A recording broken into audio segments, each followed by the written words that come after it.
குறைந்த விலை நிறைந்த தரம் தங்கள் தேவைகள் அனைத்தும் ஒரே இடத்தில் ஜெயச்சந்திரன்.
நாமக்கல் மாவட்டம் திருச்செங்கோட்டில் தனியார் கல்லூரி அருகே அமைந்துள்ள 20க்கும் மேற்பட்ட விடுதிகளில் போதைப் பொருள் புழக்கம் உள்ளதா என்பது குறித்து போலீசார் திடீர் சோதனையில் ஈடுபட்டிருக்கின்றனர்.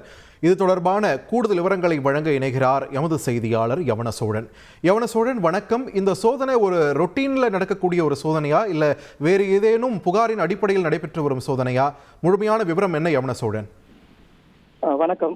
திருச்செங்கோடு ஈரோடு ரோட்டில் உள்ள தனியார் கல்வி நிறுவன வளாகத்திற்கு அருகிலும் எதிரிலும் உள்ள 20க்கும் மேற்பட்ட தனியார் தங்கும் விடுதிகளில் கல்லூரி மாணவர்கள் ஏராளமானோர் தங்கியுள்ளனர்.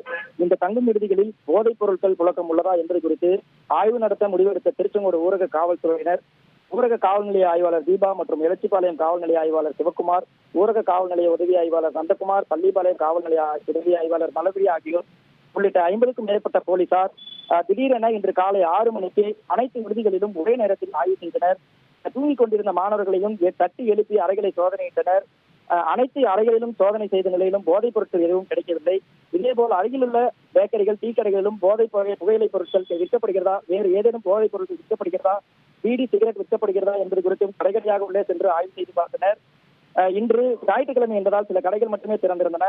அந்த கடைகளில் ஆய்வு செய்த போது அங்கு போதைப் பொருளோ புகையிலை பொருளோ எதுவும் கிடைக்கவில்லை.